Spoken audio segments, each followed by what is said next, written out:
Shows that make you laugh. Shows that make you think. Music that moves you. It could only be one place. Universal Broadcasting Network. Tune in at ubnradio.com. Jump off that exhausting hamster wheel and into balanced living with Dr. Marissa.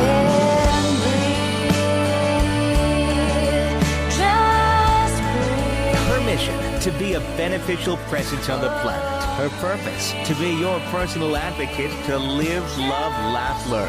Her life motto, don't die wondering. Take back your life with Dr. Marissa Fay on ubnradio.com. And welcome. My name is Dr. Marissa. They also call me the kinder, gentler Dr. Laura, and you're listening to Take My Advice. I'm not using it. Get balanced with Dr. Marissa every Tuesday at naturally high noon on your phone or computer, exclusively at www.ubn Radio. That's Universal Broadcasting Network, out of the Sunset Gower Studios in Hollywood. And I'm here with my fabulous station manager, Tony Sweet. And for those of you who are tuning into the show for the first or 44th time, this is a show about hope and how to tune into your own reality show called Life and Be Happy 88% of the time. And we are doing a special series for this 8-week special guest. Here is Chris Schrader. And I've invited Chris to come and actually do his life balance coaching sessions on the air. And today we're actually on camera, so very happy to have you in the studio. And we've been working together for 3 times now, every other week. And you've been here, and welcome back. Thank you very much. Yes. So I invited Chris because he's a very normal, average, regular example of someone who goes through life, and the statistics are 7 out of 10 of us have grown up in unhealthy homes where something has happened that it isn't necessarily normal, and there's some pain in the past. And your particular pain was that you were abused, and if you want to take over and just share again. From 1968 through 1972, I was sexually abused by an Episcopalian priest by the name of Richard Allen O'Shaughnessy, who was also a school teacher in the Compton Unified School District, middle school. I guess we call that middle school now. So, yeah, that was... And that happened, and you went through life, and you didn't really remember it until a little bit later on in life. Well, I can't say that, Dr. Marissa. I remembered it, but you didn't address it. I didn't address it. Yes. I kept it a secret. So it started in 1968. It basically ended in 1972, and it wasn't until 1990 when I sought out counseling for my drug addiction and alcoholism, and it came out. Right. And when I say normal before, this is something that is normal, where people who have had the unhealthy past don't necessarily seek help or look for help or understand or process through. And one of the things, one of the reasons why Chris reached out to me was that he knew that he needed some help and that he was stuck in some of the past pain. And my life balance coaching process is for people who are usually at the two extremes. Either they haven't dealt with it at all because it was too painful, or they just would prefer not to deal with it. And then what usually happens is it gets infected and it begins to come out in different ways later on in life. Or the ones who deal with it, and they deal with it over and over and over and over again, and they are stuck in that place of pain. So I'm all about balance. Right. And coming to the middle. And what we've been doing for the last 3 weeks is looking at different parts of your life and finding that balance, or giving you some balance tools to find your center. Right. And the last time we talked was Father's Day, and you were dealing with going into Father's Day, having some difficulty in your relationship with your daughter. How did Father's Day go? It didn't go well at all. Okay. And tell me what happened. My daughter and I, our relationship has just basically been deteriorating over the last 2 years since I lost my job. I was actually doing pretty good until I got fired on August 25th of 2011, and I had a nervous breakdown, and I was going to commit suicide in September, and I made the mistake of making a phone call instead of killing myself, and that's why I'm sitting here today. But well, I want to just stop you at that. That was not a mistake. All right? That no matter how you're feeling right now, it was not a mistake. I know you feel like it was a mistake. Okay? And there's some pain in there. And I have to tell you, you've been going through pain for a long time. Okay? And that to think that the pain is just going to be completely dissolved and your relationships are all going to be perfect is an unrealistic expectation. Okay? We're in a journey. Take a breath. Good. We're on a journey, right? You've been learning some tools. Yes, I have. You've been going in and addressing some lies, right? Right. And the first lie was that there was nothing that you did that deserved nor created the abuse. Right. Okay? That was not my fault. That was not your fault. And you're going to continue to put that in front of all of yourselves. We talked about the different parts of you. Okay, you've got a critic in there, and the critic is generating and continuing to push all the buttons in you that say, I'm not good enough. I screwed up. I should have killed myself. I made a mistake. That statement that you just did, right, that was from your critic. Okay. Okay. That was not from the truth. Okay. Right. The truth, again, and we'll keep doing this until it gets so integrated that you cannot disbelieve it. I know the truth. I know that you are a precious child of the universe, and that you are worthy, and that you are special and unique, and you have unique talents, gifts, and abilities that you were brought onto this planet to share. Okay? Right. And we began to discover some of that last week. You were a good dad. You are a good dad.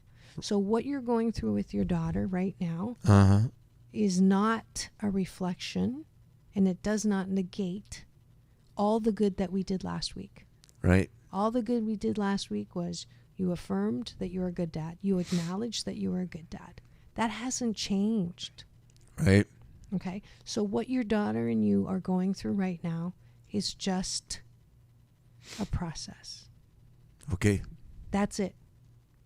Okay? So every time there's conflict, every time there's words that hurt, it's up to you to change the direction of where your mind's going and find the good. Remember that? Yes. Find the good. It's the same balance tool that you went through when you go to the room with the priest and you begin to go down that hole and remembering. Right. Okay? You stop, you take the breath, and you shift your attention and you find the good. Remember the puppy dog? Right. Right? The memories of the puppy dog, the memories of the great times with your wife, Right. the great times with your daughter. Mm-hmm. Okay? Those are just as real and just as important as the bad. Right. In fact, they're bigger than the bad. They're more important. Okay? This too shall pass. Right. Did we talk about that last time? Maybe not as a balance tool. We've been talking about that since I met you. Okay. That's the tool.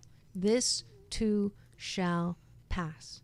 Whatever you're going through with your daughter, this too shall pass. But the two of you have been involved in a little bit of a dance. I think the last time you told me she said some things that had been bottled up that she'd never talked about before. Okay, so what you're going through now is just that same part of that process. Right. It's not going to be over in one, foul conversation. Yeah, and it really came to a head on Saturday. Horrible day. Horrible day. But this too shall pass. And that horrible day, okay, is not, it's not because all of your father's days were bad. Right. Okay? That's a lie. So, of course, it was a horrible day because all the bad things always happened to me on Father's Day. My father, the grandfather, all of the stories that you tell yourself. Did you go to that place? Did you go to that place? You can be honest. I went there, but I didn't stay there. Good. Good. That's very good. The deal I think you and I made was that, the favorite thing to do with my dad was to watch baseball. And things were so bad between my daughter and I that we just were not even speaking. And so I watched the ball game by myself and basically spent Father's Day alone. And it's just a day. Yeah, it was just a day. And you had a ball game. And I watched the ball game, and you probably didn't have as good of a time as you wanted to, but you had a TV, you had a ball game on, and you treated yourself. Right. That's it. End of story. It's not catastrophic. Okay? Right. It could be a lot worse. You could have no TV. Right. Right? You could have not a day that's designated for fathers. Okay? Yeah. And there's always next year. Right. And it's not that big of a deal. That's INTBOD. That's one of my favorite balance tools. INTBOD. It's not that big of a deal. Okay. Okay? INTBOD. Okay? Because there's parts of you that is looking for big deals. Right. Okay? I'm a big deal kind of guy. Yeah. And I speak on behalf of children who have been, not on behalf, but I know as a child, one of the things that happens when you are abused is you create coping mechanisms. You create ways to survive. So I know from my own experience that one of my coping devices was not to really listen. Because if I really listened to what was going on or what was being said to me, like you're fat, ugly, and clumsy, you are, your face looks like a bottom of a baboon, or, getting hit and being told dasani, which means I'll beat you to death. Okay. If I had heard all of that, then yeah, I would have want to have ended life as I knew it. Right. So a coping device that many abused children have is to sort of not hear everything. So I have to work especially hard to listen. Listening is not a natural state of being for me. So I've worked really hard at that muscle. I still get caught. My kids will say, "Mom, you're not listening to me." And it is true because I've sort of have tuned out, and I multitask to also have tune out. So it's something that you work on. You just find that part of you that you work on, that's your side of the street, and then you let it go. So in your relationship with your daughter, the balance tool is owning your side of the street. What part of your side of the street did you hear her ask for something different that you will work on and do the best that you can? Staying out of her business. Okay. So pretty clear. It's got nothing to do with Father's Day. Do you see how Right. I'm trying to take your attention away from Father's Day? Mm-hmm. Okay. It was a horrible Father's Day, but I learned a lot about how I step into shiitake with my daughter. Mm-hmm. Okay. It's nothing to do with Father's Day. Right. You did something that she asked you not to do, and she asked you to stay out of her business, and you didn't. Right. Okay. So if it was a horrible Father's Day, it was a consequence of an action that you took that you knew that you probably shouldn't have done. You're exactly right. Okay. So, you know. Now, you're not going to do that. And if you do that, you know you're going to get it in doo-doo. Right. For every action, there's a reaction. That's right. So, what a wonderful gift your daughter's given you. Right. Yes. By being open and honest about how not to get into future doo-doo Right. with her. Simple as that. It's And as simple as that. It's wonderful that at the age of 18, she has been able to set these boundaries up for herself, because when I was 18, I had no boundaries. Exactly. And at the age of 57, I still have no boundaries. Okay. Well, you are learning how to have boundaries. You're learning how to create filters. You're learning how to when to hold and when not to hold. Okay? Right. And you're learning how to do that. And it's not helpful to beat yourself up when you don't do it. I've heard you say several times, I have no filters, or I just don't know. Okay? Mm-hmm. You're beating yourself up. And you're also, that's not the truth. The truth is, you'd have a weak muscle when it comes to knowing when to hold and when not to say something. And you're learning when to get in business and when not to get into business. Right. You're learning that. And the only way to learn that is to practice. Okay? Exactly. So when someone calls you and says, did you hear about blah, blah, blah, or when you get a bright idea, oh, wouldn't that be great? Wouldn't they love to see my daughter's designs? Or wouldn't someone like to know this? You stop and you go, is this one of those times where I'm starting to go down somewhere where I've not been invited? Right. And if it is, then I don't.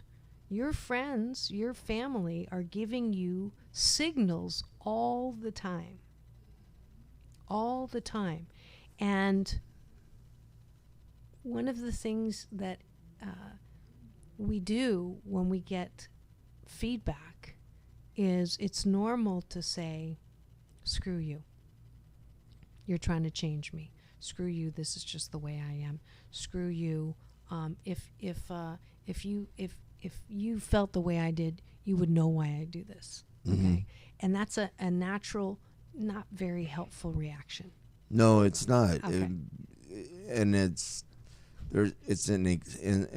I think it's an excuse to say, if you really knew what was going on inside of me, you'd understand why I react the way I react. So that's like a cop out for not taking responsibility for my own actions. Yeah. So you know it. You're smart. Okay. Now, is there a voice in you going, I'm really not that smart, or she really doesn't know me? Is there a voice that says that? Sometimes, Okay. Absolutely. Okay, so stop. Okay, I'm talking to the balanced. Well, actually, I'm going to talk to the critic first. Your critic was is wrong. Okay, you are smart. Right. Okay, and that's the truth. Right. So when the critics start saying anything, or you're a bad dad, otherwise you wouldn't be doing this to your daughter. You're a bad dad, otherwise you would have a good relationship with your daughter. You're a bad dad. All of that is unhelpful, critical chatter. Okay? So don't feed or fuel that by making decisions that give your critic more to work with. Okay. That's where you do have some control. Okay. So that's where you say, okay, I'm not going to do that. I'm really not going to do that. And if you have a buddy who you can actually acknowledge and say, guess what? I saw some shiitake and I almost stepped in it, but I didn't. And give yourself some credit, because that's the muscle that you're working on. Right. Okay. So with your daughter, at this point, let her have her feelings. Let her have her hurt. Okay. And in time, it will be better. If she sees you really working hard, right, to work on this aspect of you, she will figure it out. Right. All right. She's a young woman. She's got a long way to go, and there you go. I can remember when I was 18 and my parents couldn't tell me anything, so it's just the same. It is the same. And I want to give you a little diagram that explains what we were just talking about, and I'll show the camera since we have it on today. This is me, and a lot of us, when we get feedback, we think it's telling us that we can't be who we are. Right. Right? Okay. I don't want you to get in my business. Well, that's the way I am. Or I don't want you to be such a loving dad. Well, that's just the way I am. Or I don't want you to be so careful or so giving. Okay. Or so caring. Right. But that's the way I am. You can't change me. If you don't like it, don't hang out. Okay. So that's the normal kind of reaction when we get feedback. I think people are giving you feedback all over the place. And I think you're right. And listening to the feedback is difficult. But if you can reframe the feedback, and this helps a lot of my clients, it helped me. So when someone says to you, you know, Chris, I wish you wouldn't talk so much. Or I wish you wouldn't be in my business so much, is what your daughter's saying. So all that is, it's data. Okay? It's data that, you know what, that might be something that I like to do, and that might be something that's natural for me to do. And I can do it with there's some people in this world that love for you to be in their business. Right. All right? So I'll be in their business for that. But for the people that don't like it, I'm going to develop a dimension of myself that makes me a bigger person. Okay? Here it is again. So I'm just fuller. I now have 3D because with those people that I can be who I am exactly as I am and they like it, I am. But with those people who prefer a different part of me, I can develop that.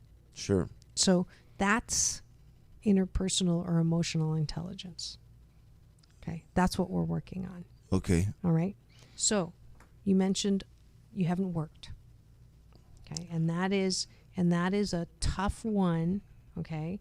To because the critic will say, well, if you were smart, you would have a job.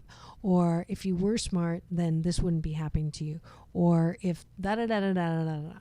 Okay. So we're going to break this one down today. When you are, okay, so you've been employed before. Yes. Okay. And you did very well. You gave me your resume. I looked over it. It looks fantastic. You've had wonderful experience. You've done really well. You've worked up the ranks. Right. Okay? And then 2 years ago, my guess is all of the repressed feelings that you had around this whole, the abuse came to the surface. Yeah, I was overwhelmed you. I was doing fine until the day that I got fired, and it's like a trigger went off, and I basically had a nervous breakdown, and it brought back stuff that I thought was dealt with and under control. It triggered so much emotion that I couldn't deal with it. Okay, take a breath. What if this happened so that you could resolve all those places that were infected inside? What if getting fired had nothing to do with how good or bad you were, but a chance for you to work through and find the magnificent person that you are. What if this was just a part of a life process that is for your best and divine good? I've had numbers of people tell me that most, I guess, in the last 6 months, I mean, before I met you, that the things I'm doing today, had I been employed, I wouldn't be doing them right now. And so the opportunity that you gave me, letting me into your life and this process that you do, it never would have happened. I would have gone, I would have most likely, gone on for the last 2 years and been employed and gone deeper and deeper into this spiral of a cave that we talked about, with me being down there all alone. And it would have just got deeper and deeper. And at some point along the path, that I believe in God, that God, that God has this blueprint of my life, and I don't know what it looks like. I wish I did, but He's designed it that I don't know what it is. The things that I've been able to do, especially in the last 6 months, I wouldn't have done. Okay, so good. So no longer is it I was fired because I was an unfit whatever. Okay, it is I reached a point at a crossroads, okay, where there wasn't a fit anymore. Right.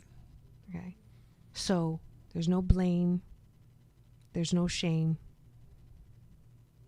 We're reframing. Right. You are helping me reframe it. We're reframing. Yeah, I mean, Okay, because so obviously there was a reason why, Yes. a bigger reason than I knew at the Right. at the time. So everything was not fine until you got fired. So that statement, we're going to lose. Because it wasn't true. Think about it. Everything was really not fine until Right. you got fired. I hate those fog words. Fine, okay, good, Right, know. right. Yeah, so Okay. yeah, everything. But think about it. You came in with a statement, and I'm examining that statement. And if we really, really are honest about it, Right. you were not fine No. when you got fired. Everything was not fine until you got fired. Okay, so we're losing that statement from now on. Okay, we're not seeing your life as everything was fine and great, and then I got fired, and then everything fell apart. Because that really isn't the truth. Okay. Okay, take a breath. Okay, you had a chapter in your life where you were doing something that you were doing and that you were good at and that you enjoyed. Okay. Right. And then you also had another part of your life where you were hurt very badly. Okay. And those two things came together, and it was a chance for you to deal with that hurt. I couldn't see it like that at that time. Okay. And I'm asking you to choose to see it like that, even if you don't believe it. Right. Do you believe that I believe it? I do. Okay. Okay, so let's just pretend, okay, as much as you can believe, that your life has purpose and meaning, that everything happens to you for your own divine and best good. Okay? Right. That somehow what happened to you on that track and this track came together, and it resulted in you losing your job. Okay. Now, this next chapter is we're calling it discovery. Okay. So in this chapter now, you're discovering, okay, who and what and why you really are. Okay. Okay. So we're working at falling in love with yourself. We're working at finally feeling the peace that you always wanted. You're getting to that place where you're going to finally get out of that critical head. Right. And be okay with who you are and what you're doing. Okay. And we're in that middle right now where there are times when you just don't feel good about it. That's okay. That's normal. We're in the middle of the process right now. Right. We're in the middle of that black box. Right. And you're looking around going, oh, that relationship sucks. And that relationship sucks. And I don't like this about that. And that's normal. We always say in this process, it's going to get a little bit worse than better. I never want to tell you that. Right. Because then it might, influence you or go, wait, what did I get myself into? But you're right where you're supposed to be. You have new eyes that you're looking at your life, and you're looking at some of the lies that you've told yourself. So we've got a big lie today, Right. which is everything was fine until I lost my job. Everything was not fine. Okay. We're working on getting fine right now. Okay. Okay. So we already know the truth that we're in that dark box, right? That dark box that everybody has. Well, I kind of, if I can take a moment here, it's like, someone said to me, one door closes and another one opens, but it's hell while you're in the hallway. Yeah, that's a good one. Yeah. You're in the hallway. I'm in the hallway. You're in the hallway. The hallway just seems to be getting longer, not shorter, but longer. And you're still alive, and you still get to enjoy. What are the things that you get to enjoy in your life as a living person? Well, I get to enjoy waking up in the morning, even though I might wish that I hadn't woken up in the morning. I get to enjoy helping other people, which is something I love to do. Being able to. Did you like the taste of your coffee this morning? I love the taste of my coffee this morning, and so that's 2. That's 3. Yeah. I want you to do 5 more. What are you grateful for? Yesterday I got to take a guy to his first chemotherapy treatment. That's 4. I got to pick him up. I found out that when I was going through. So you have a car, so that's 5. I have a car, and I have a little gas in it. Okay, that's 6. 2 more. I worked a catering event on Saturday, and That's I 7. brought home. There was so much food left over that I was able to take it to an indigent care facility and donate it to the men that live there. Yeah, that's 8. Okay. So every time you start feeling sorry for yourself, every time you start feeling like it was a mistake that you didn't take your life, you go directly into the tool called gratitude, and you do exactly what you just did. Do you feel better right now? After saying all this, you reminded yourself. Yeah. Right? Right. Okay. So that's what you're going to do. Now, so your relationship, this too shall pass, and Intbot, it's not that big of a deal, and you're on the journey. You've addressed the lie that everything was fine, because it wasn't. Right. And now you're on this path, and you're in that black box, cleaning it out. Right. You're doing something now that is going to help a lot of people who have been in similar circumstances as you with the abuse. Right. Right? That's what your life's about right now. It isn't about where am I going to get my next fix. It's not about where am I going to get my next anything. Okay? You're on a path right now. Talk to me about the legislation that you are involved in. I got involved in January with a Senate bill in California that is called they label them Senate bill stands for SB, Senate Bill 131. It has to do with child sex abuse and the statute of limitations. In California, the statute of limitations right now is for a person at age 26. Once they recognize they've been abused, they have 3 years to come forward to bring it to a legal cause, so to speak, for legal action to be taken. Mm-hmm. If it's not done within that time frame, they lose all any chance of justice is wiped out. Mm-hmm. So the Senate bill that I'm working on is going to change that age to 43, and it's going to open up a 1-year window on January 1st, 2014 for someone like me that's 57 years old. That will give me 1 year to bring cause to the Episcopalian Church from the priest that abused me when I was 12 years old. Mm-hmm.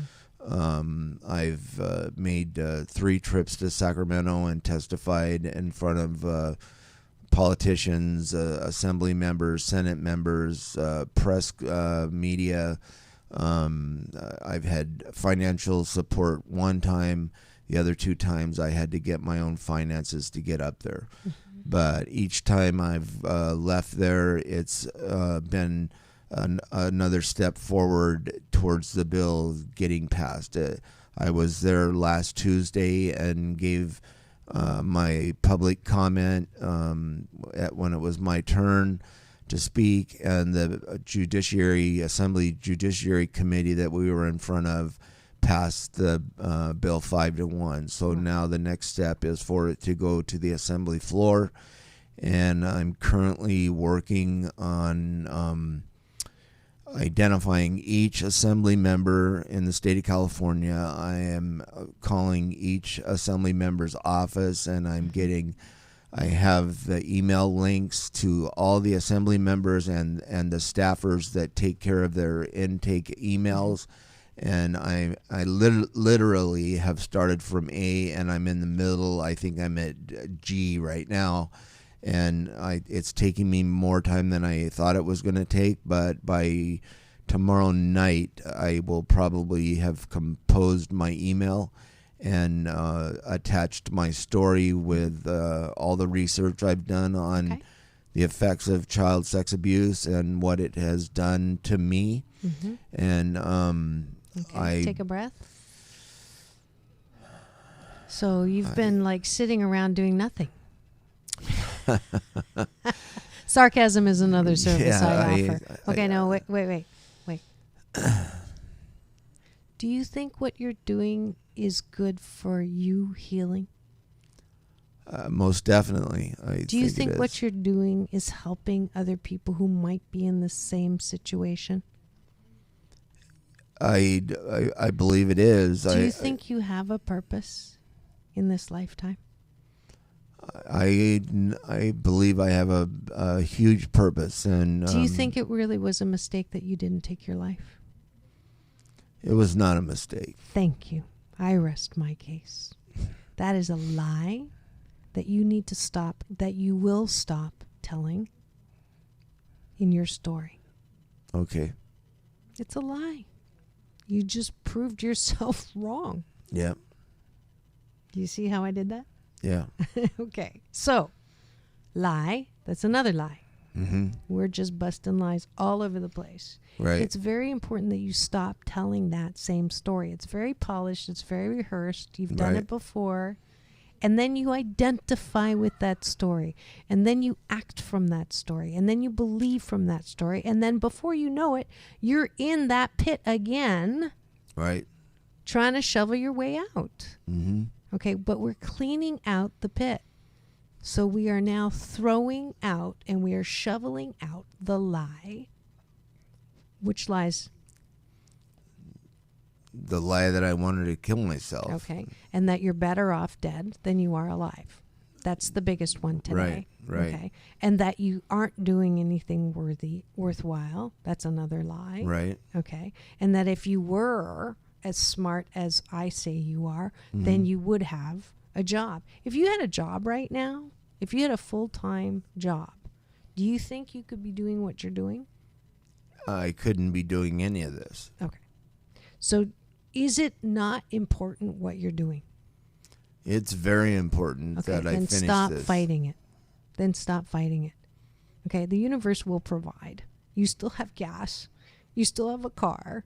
Right. Okay, and it's a miracle. It's kind of a miracle because you haven't worked. So instead of seeing this as, I got fired, I'm a bad whatever, and I don't have the funds, and oh, look at, I don't have this and I don't have that, and Right. I'm a failure, and if I didn't, and your critic goes crazy, and is that really how you want to live life? Isn't it just as true that you are helping people in this process that has a time window, by the way, that you're doing, that you're not in bed, okay, eating bonbons, okay, watching TV, you're doing something, and on top of that, you're helping other people as well, okay? Right. So, I'm sorry, critic, you better sit down. Right. You got to be tired. When we did our first session, and you told me that person inside of me is exhausted, and you're right. And even though I don't have a job, and I have, You don't have a job in the profession that you used to be in. You do have a job right now. right. Okay, so let's bust that one too. You have a job. You have a pretty big job. Okay, your job is to help this bill get to the light of day. That is your job. Take a breath. Take a breath. Oh, man. That's the truth. You're recognizing the truth right now. The part of you that knows that that's the truth is coming to me now. I see him. You know that's the truth. Okay? Good. Take a breath. Good. Good. Tears are the disinfectant that keep your heart soft. And man, your heart's been hard for a long time. And that's why there's some tears. And that's why there will be continued tears until you melt the heart. Okay? You've been defending the bejesus out of yourself. Okay? You don't have to defend anymore. You're doing what you're supposed to be doing. You have a job. It's not the been job keeping me that pretty you're busy. Yeah. I have a very resentful wife, Well, but that's her path. this is that's her path. This blessing that was bestowed on me in January for me to be able to start doing this is amazing. Yeah. I mean, there are people that, I don't like to pat myself on the back and brag, but I have an attorney in Oregon, and when I call up there, I was told the other day that, they don't even know who I am, but they know what I'm doing, and Take that in. I was told, Chris, you don't have no idea what people are saying about you up here. Okay. Well, I love compliments, but they're the icing on the cake. We're working on the cake right here. We're not done. I'm not done. This is not done until it passes. No. Okay, I need to break something else here. Okay. First, I want you to acknowledge yourself. I mean, that's the key. The key is, and you got some of it when you started crying, when you recognized the truth, is you do have a job. Uh-huh. Okay. Your job is not to get the bill passed. Okay. If the bill doesn't get passed, it doesn't mean you did not do a good job. Right. All right? I'll agree with that. All right. So you're just doing the best that you can. Right now, you're doing the best that you can with the time that you have and the resources you have. Right. And that is good enough. Okay. Okay? The fact that you've already had like 4 hurdles that I know of, Mm-hmm. right, is fantastic. Right. Is fantastic. I'm not taking away from that, but I don't want you to get and equate yourself with what this bill does. Okay. That is so important. Do you hear me? Yes. I mean, this is like, otherwise, every day will either be a good day or a bad day, depending on what the bill does. And that is not a good life either. All right. Okay? So right now, you know you have a job. You're doing the job. Okay? You've had money before. Right. You'll have money again. Money is just an energy. Mm-hmm. Okay? Right now, I want you to look at how many miracles have happened when you didn't have a job. I mean, it's been 2 years.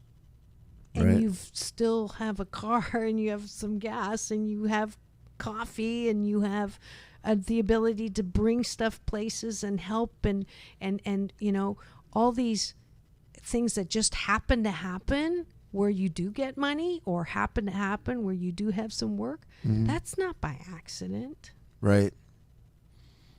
That's supposed to happen.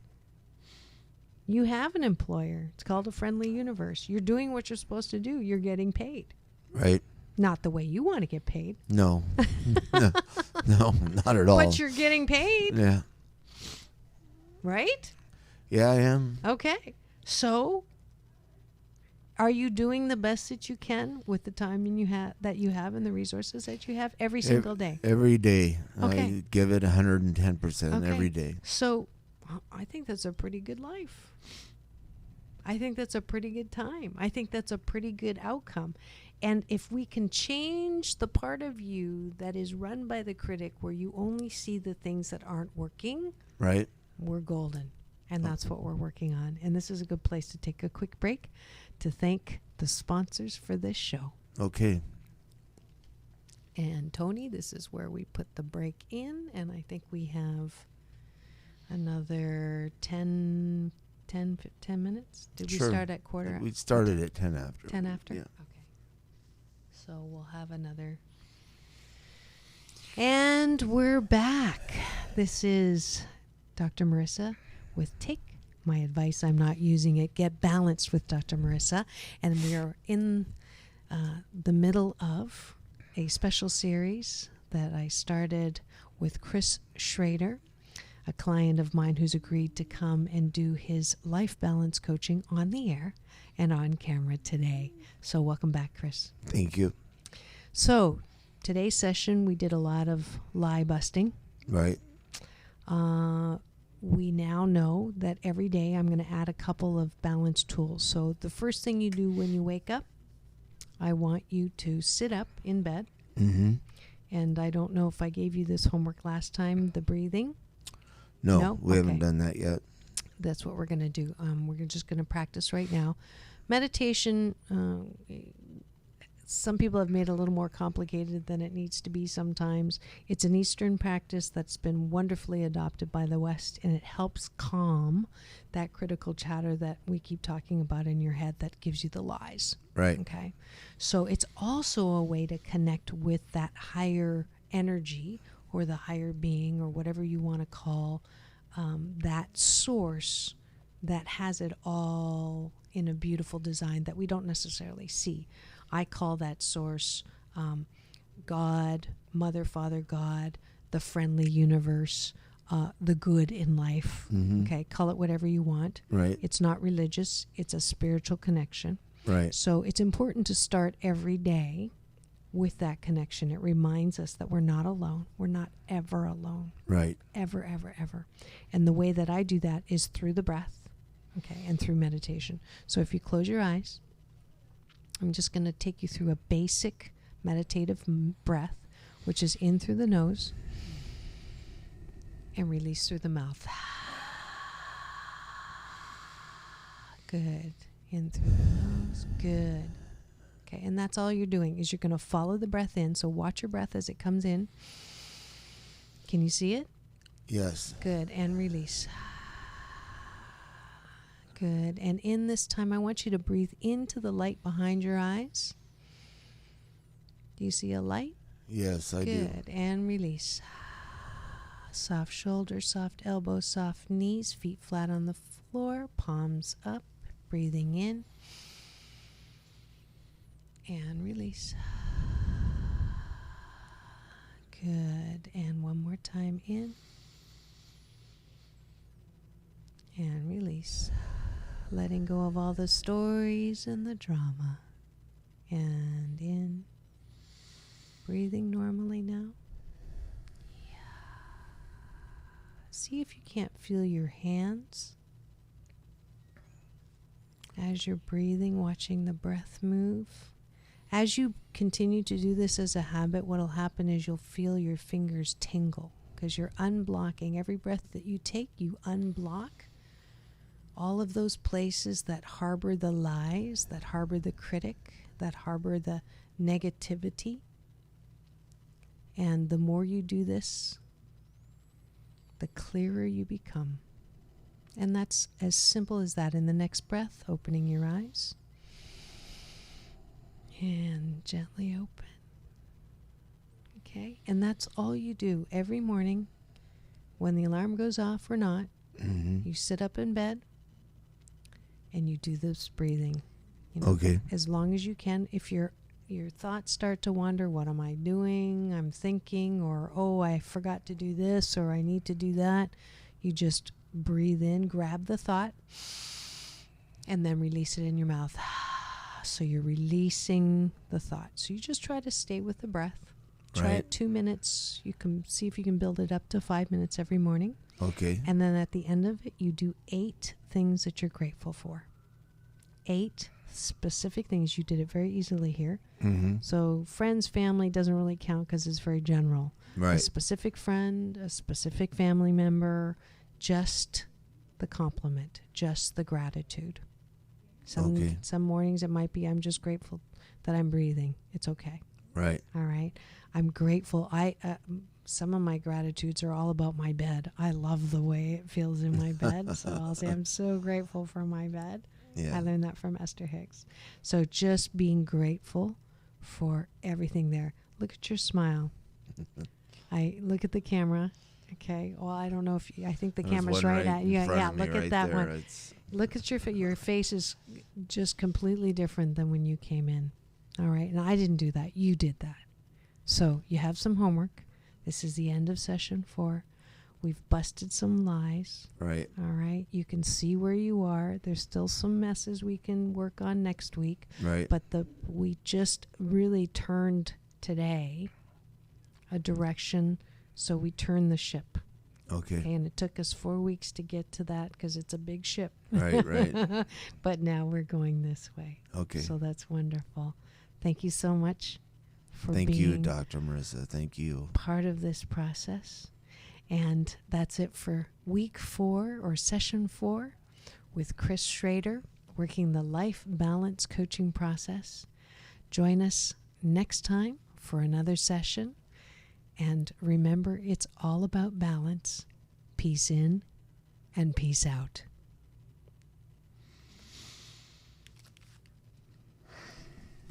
Awesome. Okay, that's 55. Perfect.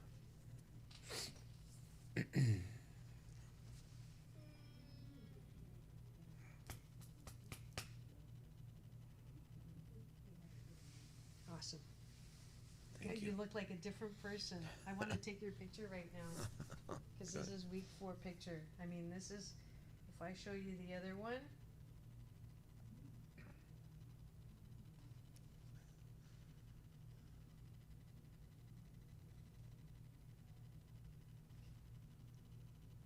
Okay.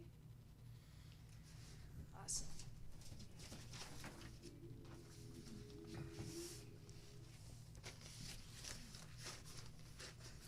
We're all off the air and everything now. We're all off the Cameras off. So you were gonna tell me why